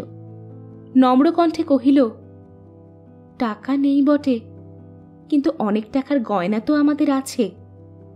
আছে, কিন্তু আমাদের নেই, তোমার আছে। তোমার বাবা দিয়েছেন তোমাকে, আমার তাতে এক বিন্দুও অধিকার নেই। এ কথা আমার চেয়ে তুমি নিজেই ঢের বেশি জানো। বেশ, তা না নাও, আমি নগদ টাকা দিচ্ছি। কোথায় পেলে? সংসার খরচ থেকে বাঁচিয়েছ? ইহা চুরি বিক্রির টাকা। ইন্দু সহজে মিথ্যা কহিতে পারিত না। ইহাতে তাহার বড় অপমান বোধ হইত। আজ কিন্তু সে মিথ্যা বলিল। নরেন্দ্র মুখের ভাব ভয়ানক কঠিন হইল। ধীরে ধীরে বলিল, তাহলে রেখে দাও, গয়না গড়িও। আমার বুকের অনেক রক্ত জল করে যা জমা হয়েছে তা এভাবে নষ্ট হতে পারে না। ইন্দু, কখনো তোমাকে কটু কথা বলিনি, চিরদিনই শুনে আসছি। কিন্তু তুমি না সেদিন দম্ভ করে বলেছিলে কখনো মিথ্যে বলো না। ছি! কমলা পর্দা ফাঁক করিয়া ডাকিল, মা, পিসিমা এসেছেন। কি হচ্ছে গো বউ? বলিয়া বিমলা ভিতরে আসিয়া দাঁড়াইল। ইন্দু মেয়েকে আনিয়া তাহার গলার হারটা দুই হাতে সজোরে ছিঁড়িয়া ফেলিয়া স্বামীর মুখের সামনে ছুঁড়িয়া ফেলিয়া দিয়া কহিল, মিথ্যে বলতে আমি জানতাম না, তোমার কাছেই শিখেছি। তবুও এখনো পেতলকে সোনা বলে চালাতে শিখিনি। যে স্ত্রীকে ঠকায়, নিজের মেয়েকে ঠকায়, তার আর কি বাকি থাকে? সে অপরকে মিথ্যেবাদী বলে কি করে? নরেন্দ্র ছিন্ন হারটা তুলিয়া প্রশ্ন করিল, কি করে জানলে পেতল? যাচাই করিয়েছ? তোমার বোনকে যাচাই করে দেখতে বলো। বলিয়া সে দুই চোখ রাঙা করিয়া বিমলার দিকে চাহিল। বিমলা দু পা পিছাইয়া গিয়া বলিল, ও কাজ আমার নয় বউ। আমি এত ইতর নই যে দাদার দেওয়া গয়না শ্যাঁকড়া ডেকে যাচাই করে দেখব। নরেন্দ্র কহিল, ইন্দু, তোমাকেও দু একখানা গয়না দিয়েছি, সে যাচাই করে দেখেছ? দেখিনি, কিন্তু এবার দেখতে হবে। দেখো, সেগুলো পেতল নয়। ভগিনীর মুখের পানে চাহিয়া হারটা দেখাইয়া কহিল, এটা সোনা নয় বোন, পেতলই বটে। যে দুঃখে বাপ হয়ে ওই একটি মেয়ের জন্মদিনে তাকে ঠকিয়েছি সে তুই বুঝবি। তবুও মেয়েকে ঠকাতে পেরেছি, কিন্তু নিজের স্ত্রীকে ঠকাতে সাহস করিনি। কথা শোনো বউ, একবার পায়ে হাত দিয়ে তার কাছে ক্ষমা চাওগে। কেন? কি দুঃখে? আমার মাথা কেটে ফেললেও আমি তা পারবো না ঠাকুরঝি। কেন পারবে না? স্বামীর পায়ে হাত দিতে লজ্জা কি? বেশ তো, তোমার দোষ না হয় নেই, কিন্তু তাকে প্রসন্ন করা যে সকল কাজের বড়। না, আমার তা নয়। ভগবানের কাছে খাঁটি থাকাই আমার সকল কাজের বড়। যতক্ষণ সে অপরাধ না করছি ততক্ষণ আর কিছুই ভয় করিনি। বিমল রাগিয়া বলিল, বউ, এসব পাকনামির কথা আমরাও জানি, তখন কিছুই কোনো কাজে আসবে না বলে দিচ্ছি। চোখ বুজে বিপদ এড়ানো যায় না। দাদা সত্যই তোমার ওপর বিরক্ত হয়ে উঠছেন। ইন্দু উদাস হয়ে বলিল, তাঁর ইচ্ছে। বিমলা মনে মনে অত্যন্ত জ্বলিয়া উঠিয়া বলিল, সেই ইচ্ছে টের পাবে যেদিন সর্বনাশ হবে। দাদা যেমন নিরীহ তেমনই কঠিন। তাঁর এদিক দেখেছ, ওদিক দেখতে এখনো বাকি আছে, তা বলে দিচ্ছি। আচ্ছা, দেখতে পেরে তোমাকে খবর দিয়ে আসব। বিমলা আর কিছু বলিল না। খানিকক্ষণ চুপ করিয়া থাকিয়া একটা নিঃশ্বাস ফেলিয়া ধীরে ধীরে বলিল, তা সত্যি, বিশ্বাস হয় না বটে, স্বামী স্নেহে বঞ্চিত হব, কিন্তু সে মানুষ যে দাদা নয়। অসুখের সময় তাকে ভালো করে চিনেছি। বুকের কপাট তার একবার বন্ধ হয়ে গেলে আর খোলা যাবে না। এবার ইন্দুও মুখ গম্ভীর করিল, কহিল, খোলা না পাই বাইরেই থাকব। খুলে দেবার জন্য তার পায়ে ধরেও সাধব না, তোমাকেও সুপারিশ করতে ডাকব না। ও কি, রাগ করে চললে নাকি? বিমলা দাঁড়াইয়া উঠিয়া কহিল, রাগ নয়, দুঃখ করে যাচ্ছি। বউ, নিজের বোনের চেয়েও তোমাকে বেশি ভালোবেসেছি বলেই প্রাণটা কেঁদে কেঁদে ওঠে। দাদা যে অমন করে বলতে পারেন আমি চোখে না দেখে গেলে বিশ্বাসই করতুম না।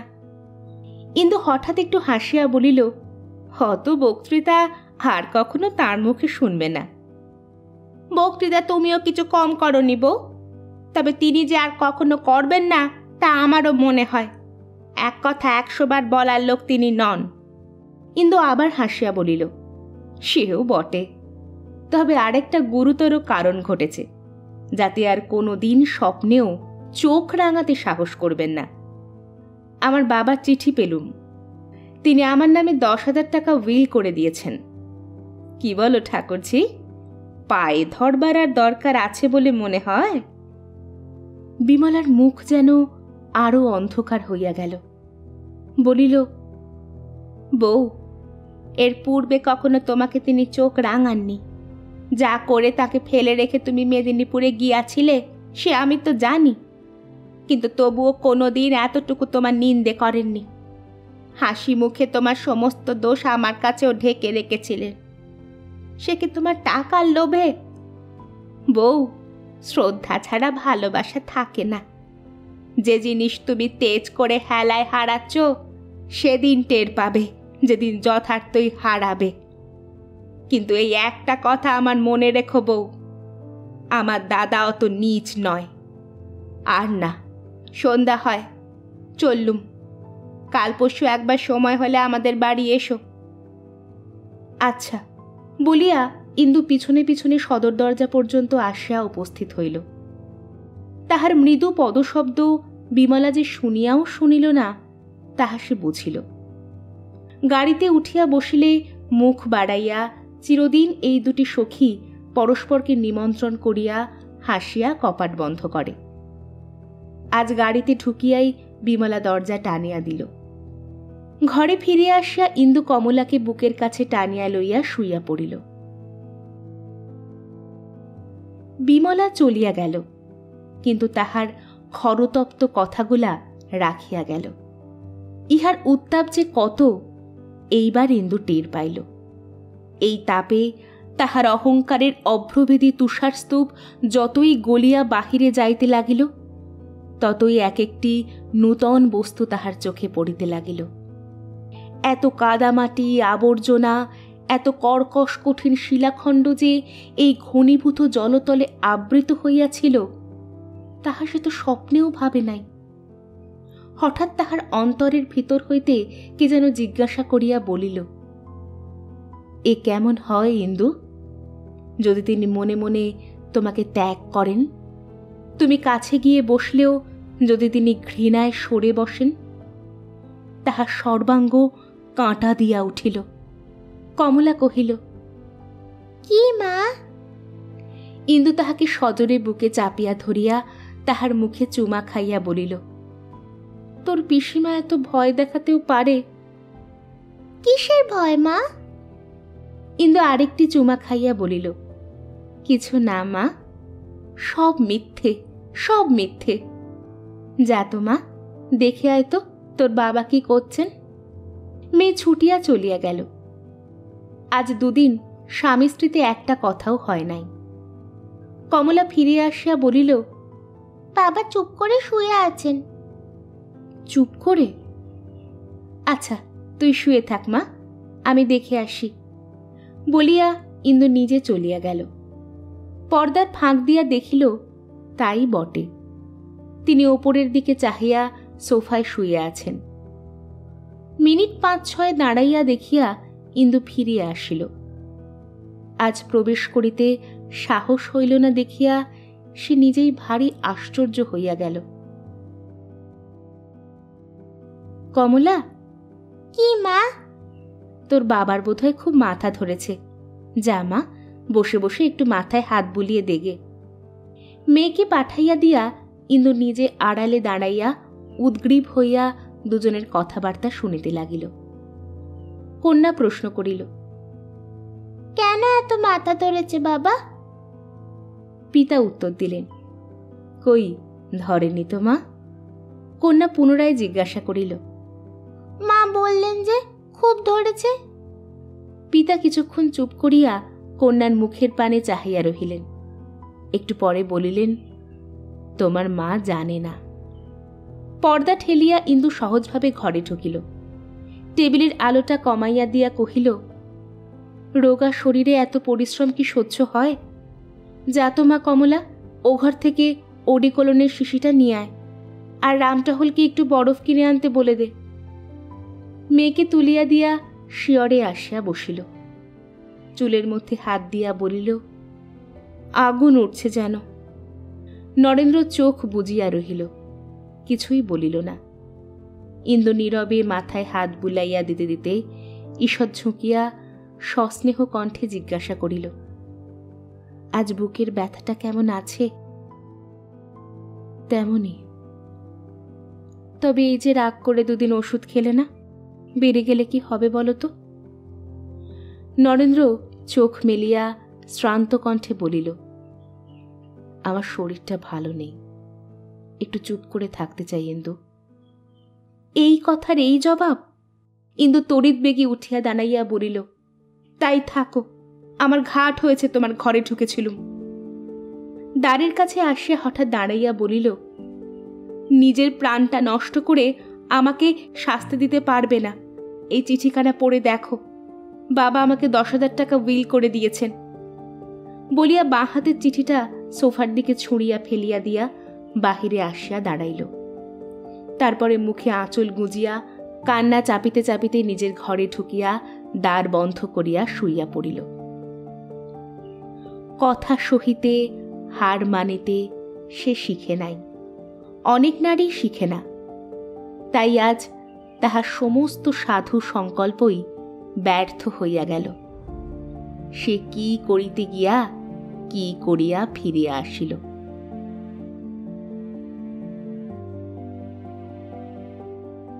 ও কি ঠাকুরঝি, তোমরা কাঁদছিলে নাকি? চোখ দুটি তোমাদের যে জবা ফুল হয়েছে। অম্বিকাবাবুর স্ত্রী শুনিতেছিলেন এবং বিমলা উপুর হইয়া বই পড়িতেছিল। ধর্মর করিয়া উঠিয়া বসিয়া চোখ মুছিয়া হাসিল। দুর্গামণির দুঃখে বুক ফেটে যায় বউ। ইন্দু জিজ্ঞাসা করিল, কে দুর্গামণি? ন্যাকা সেজো না বউ, জানো না কে দুর্গামণি? চারিদিকে যে এত সুখ্যাতি বেরিয়েছে তা ঠিক বটে। ইন্দু আর কিছুই বুঝিল না, শুধু বুঝিল একখানা বইয়ের কথা হইতেছে। হাত বাড়াইয়া কহিল, দেখি বইটা। হাতে লইয়া ওপরেই দেখিল গ্রন্থকার তাহার স্বামীর নাম লেখা। পাতা উল্টাইতেই চোখে পড়িল উৎসর্গ করা হইয়াছে বিমলাকে। ইন্দু বইখানা আগা গোড়া নাড়িয়া চাড়িয়া রাখিয়া দিল। লেখা হইয়াছে, ছাপা হইয়াছে, দেওয়া হইয়াছে, অথচ সে তাহার বিন্দু বিসর্গও জানে না। তাহার মুখের চেহারা দেখিয়া বিমলা আর একটা প্রশ্ন করিতেও সাহস করিল না। তখন ইন্দু নিজেই বলিল, আমার নাটক নভেল পড়তে ইচ্ছাও করে না, ভালোও লাগে না। যা হোক, ভালো হয়েছে শুনে সুখী হলুম। অম্বিকাবাবুর চাকর আসিয়া তাহার স্ত্রীকে লক্ষ্য করিয়া কহিল, বাবু জিজ্ঞেস করছেন আজ তাঁর যে জাদুঘর দেখতে যাওয়ার কথা ছিল, যাবেন? এই বধূটি সকলের চেয়ে ছোট। সে লজ্জা পাইয়া ঘাড় হেঁট করিয়া মৃদুস্বরে কহিল, না, তার শরীর এখনো তেমন সারেনি, আজ যেতে হবে না। চাকর চলিয়া গেল। ইন্দু হাঁ করিয়া চাহিয়া রহিল। তাহার মনে হইল এমন আশ্চর্য কথা সে জীবনে শোনে নাই। ভোলা আসিয়া বিমলাকে জিজ্ঞাসা করিল, বাবু অফিস থেকে জানতে লোক পাঠিয়েছেন, একটা বড় আলমারি দেরাজ নিলাম হচ্ছে, বড় ঘরের জন্য কেনা হবে কি? বিমলা কহিল, না, কিনতে মানা করে দে, একটা ছোট বুককেস হলেই ও ঘরের হবে। ভোলা চলিয়া গেল। ইন্দু মহা বিস্ময়ে অবাক হইয়া বসিয়া রহিল। এই স্বামীদের প্রশ্নগুলোতেও সে বেশি প্রভুত্ব দেখিতে পাইল না। ইহাদের স্ত্রী দুটির আদেশগুলাও তাহার কাছে ঠিক দাসীদের মতো শুনাইল না। অথচ তাহার নিজের মনের মধ্যে কেমন যেন একটা ব্যথা বাজিতে লাগিল। কেবলই মনে হইতে লাগিল, কি করিয়া যেন ইহাদের কাছে সে একেবারে ছোট হইয়া গিয়াছে। যাইবার সময় বিমলা চুপি চুপি জিজ্ঞাসা করিল, বউ, সত্যি কি তুমি দাদার এই বইটার কথা জানতে না? ইন্দু তাচ্ছিল্যের সহিত কহিল, না, আমার ও জন্য মাথা ব্যথা করে না। সারাদিন বসেই তো লিখছে, কে অত খোঁজ করে বলো? ভালো কথা ঠাকুরঝি, কাল বাপের বাড়ি যাচ্ছি। বিমলা উদ্বিগ্ন হইয়া কহিল, না বউ, যেও না। কেন? কেন সে কি বুঝিয়ে বলতে হবে বউ? দাদা তোমাকে তার দুঃখের সুখের কোনো ভারই দেন না, তাও কি চোখে দেখতে পাও না? স্বামীর ভালোবাসা হারাচ্ছ, তাও কি টের পাও না? ইন্দু হঠাৎ রুষ্ট হইয়া বলিল, অনেকবার বলেছি তোমাকে, আমি চাইনে চাইনে চাইনে। আমি দাদার ওখানে নিশ্চিন্ত হয়ে থাকব। ইনি আর যেন আমাকে আনতে না যান, আর যেন আমাকে জ্বালাতন না করেন।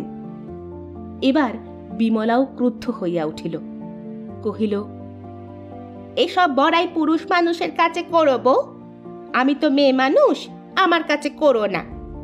তোমার বাপেরা বড় লোক, তোমার সংস্থান তাঁরা করে দিয়েছেন, এই তো তোমার অহংকার। আচ্ছা, এখন যাচ্ছ যাও, কিন্তু একদিন হুঁশ হবে, যা হারালে তার তুলনায় সমস্ত পৃথিবীটাও ছোট। বউ, যা তুমি পেয়েছিলে কম মেয়ে মানুষই তা পায়, সে জানি, কিন্তু যে অপব্যয় তুমি করলে তাতে অক্ষয় ক্ষয়ে শেষ হয়ে যায়, বোধ করি গেলও তাই। সেই বইখানা বিমলার হাতেই ছিল। তাহার প্রতি দৃষ্টি পড়ায় ইন্দুর বুকের ভিতরটা আরেকবার হুহু করিয়া উঠিল। বলিল, অহংকার করবার থাকলেই লোকে করে, কিন্তু আমার সর্বনাশ হয় হবে, যায় যাবে। সেজন্য ঠাকুরছি তুমি বা মাথা গরম করো কেন, আর আমি বা যা তা দাঁড়িয়ে দাঁড়িয়ে শুনি কেন? আমার থাকতে ইচ্ছে নেই, থাকবো না। এতে যা হয় তা হবে। কারো পরামর্শ নিতেও চাইনে, ঝগড়া করতেও চাইনে। বিমলা মৌন হইয়া রহিল। তাহার ব্যথা অন্তর্যামী জানিলেন, কিন্তু এ অপমানের পরে আর সে তর্ক করিল না। ইন্দু অগ্রসর হইবার উপক্রম করিতেই কহিল, দাঁড়াও তো বউ, তুমি সম্পর্কে বড়, একটা প্রণাম করি।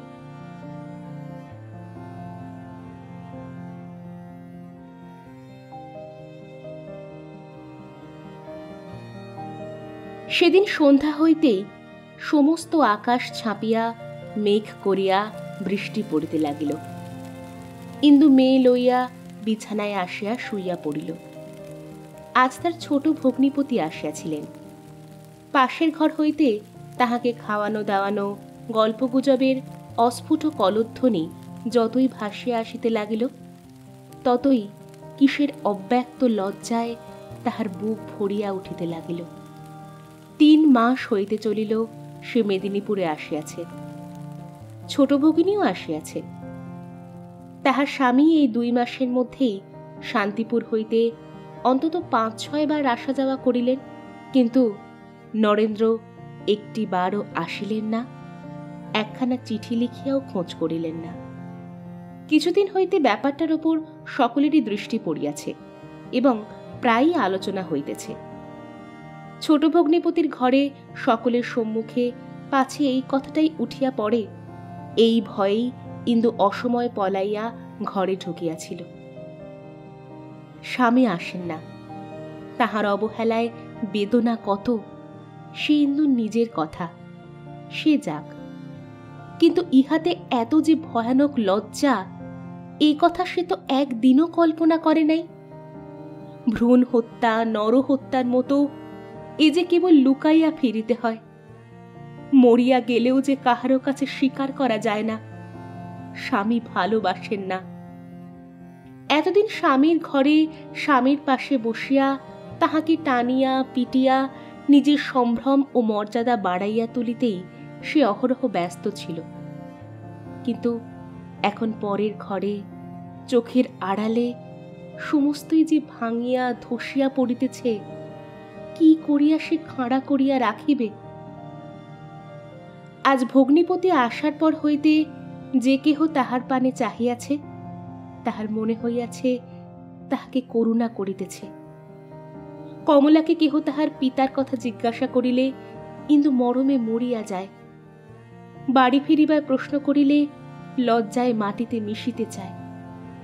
অথচ আসিবার পূর্বে স্বামীকে সে অনেকগুলো মর্মান্তিক কথাই বলিয়া আসিয়াছিল। প্রতিপালন করিবার ক্ষমতা হইলে যেন লইয়া আসে। হঠাৎ ইন্দুর মোহের ঘোর কাটিয়া গেল। কমলা, কাঁদছিস কেন মা? কমলা রুদ্ধস্বরে বলিল, বাবার জন্য মন কেমন করছে। ইন্দুর বুকের ওপর যেন হাতুড়ির ঘা পড়িল। সে মেয়েকে প্রাণপণে বুকে চাপিয়া ধরিয়া ফুঁপাইয়া কাঁদিয়া ফেলিল। বাহিরের প্রবল বাড়ি বর্ষণ তাহার লজ্জা রক্ষা করিল। কন্যা ছাড়া এ কান্না আর কেহ শুনিতে পাইল না। তাহার জননী শিখাইয়া দিলেন কিনা জানি না, পরদিন সকাল হইতেই কমলা পিতার কাছে যাইবার জন্য বায়না ধরিয়া বসিল। প্রথমে ইন্দু অনেক তর্জন গর্জন করিয়া শেষে দাদাকে আসিয়া কহিল। কমলা কিছুতেই থামে না, কলকাতায় যেতে চায়। দাদা বলিলেন, থামবার দরকার কি বোন, কাল সকালেই তাকে নিয়ে যা। কেমন আছে নরেন? সে আমাকে তো চিঠিপত্র লেখে না, তোকে লেখে তো? ইন্দু ঘাড় হেঁট করিয়া বলিল, ভালো আছে তো? ইন্দু তেমনি করিয়া জানাইল, আছেন।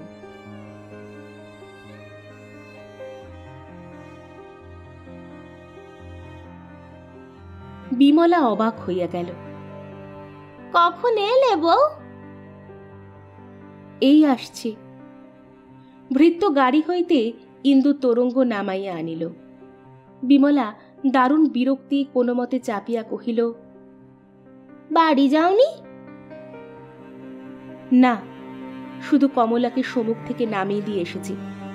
শুধু তার জন্যই আসা, নইলে আসতুম না।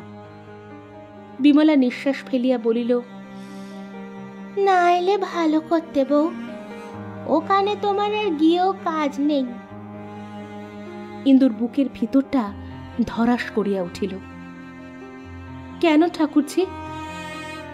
বিমলা সহজ গম্ভীরভাবে কহিল, পরে শোনো, কাপড় ছাড়ো, মুখ হাত ধোও, যা হবার সে তো হয়েই গেছে। এখন আজ শুনলেও যা, দুদিন পরে শুনলেও তাই। ইন্দু বসিয়া পড়িল। তাহার সমস্ত মুখ নীল বর্ণ হইয়া গেল। বলিল, সে হবে না ঠাকুরজি, না শুনে আমি এক বিন্দু জলও মুখে দেব না। তাকে দেখতে পেয়েছি, তিনি বেঁচে আছেন, তবুও সেখানে আমার গিয়ে কাজ নেই কেন? বিমলা খানিক থামিয়া দীর্ঘ নিঃশ্বাস ফেলিয়া বলিল, সত্যিই ও বাড়িতে তোমার জায়গা নেই। এখন তোমার পক্ষে এখানেও যা, বাপের বাড়িতেও তাই। ও বাড়িতে তুমি থাকতে পারবে না। ইন্দু কান্না চাপিয়া বলিয়া উঠিল, আমি আর সইতে পারি নে ঠাকুরজি, কি হয়েছে খুলে বলো। বিয়ে করেছেন? বিশ্বাস হয় না, কিছুতেই না। আমার অপরাধ যত বড়ই হোক, কিন্তু তিনি অন্যায় কিছুতেই করতে পারেন না। তবুও কেন আমার তাঁর পাশে স্থান নেই বলবে না? বলিতে বলিতে তাহার দুই চোখ বাহিয়া ঝরঝর করিয়া জল পড়িতে লাগিল। বিমলা নিজের চক্ষুও আর্দ্র হইয়া উঠিল, কিন্তু অশ্রু ঝরিল না। বলিল, বউ, আমি ভেবে পাইনে কি করে তোমাকে বোঝাবো। সেখানে আর তোমার স্থান নেই। শম্ভুবাবু দাদাকে জেলে দিয়েছিল। ইন্দু সর্বাঙ্গ কাঁটা দিয়া উঠিল। তারপরে? বিমলা বলিল, আমরা তখন কাশিতে। শম্ভুবাবু টাকা জোগাড় করিবার দুদিন সময় দেন, কিন্তু 4,000 টাকা জোগাড় হয়ে ওঠে না। ধরে নিয়ে যাওয়ার পরে দাদা ভোলাকে আমার কাছে কাশিতে পাঠিয়ে দেন, কিন্তু আমরা তখন এলাহাবাদে চলে যাই। সে ফিরে আসে, আবার যায়, ওই রকম করে 10 দিন দেরি হয়ে যায়। তারপরে আমি এসে পড়ি। আমার কাছেও নগদ টাকা ছিল না। আমার গয়নাগুলো বাঁধা দিয়ে 11 দিনের দিন দাদাকে বার করে নিয়ে আসি।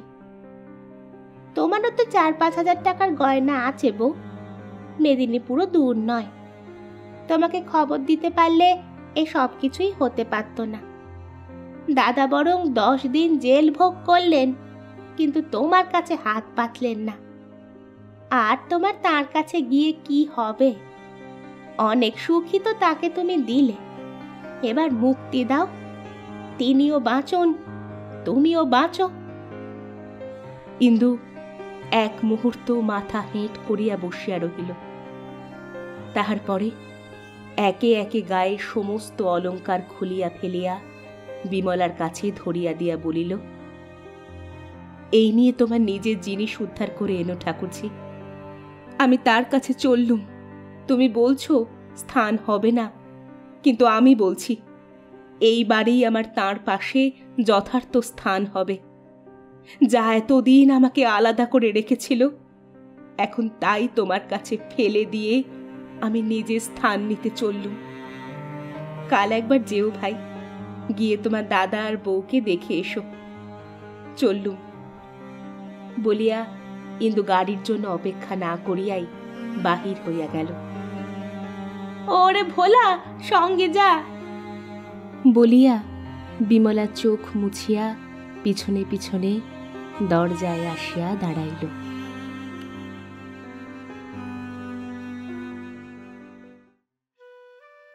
শুনছিলেন শরৎচন্দ্র চট্টোপাধ্যায় রচিত দর্পচূর্ণ। এটি আমাদের প্রথম উদ্যোগ। যদি গল্পটি ভালো লেগে থাকে তাহলে কমেন্টে জানান আপনাদের মতামত। এই রকম আরো ক্লাসিক্স শোনার জন্য চ্যানেলটি সাবস্ক্রাইব করে রাখবেন। আর হ্যাঁ, বেল আইকনটা প্রেস করতে ভুলবেন না যেন। তাহলে দেখা হচ্ছে আগামী পর্বে নতুন একটি গল্পের সঙ্গে। ততক্ষণ ভালো থাকবেন।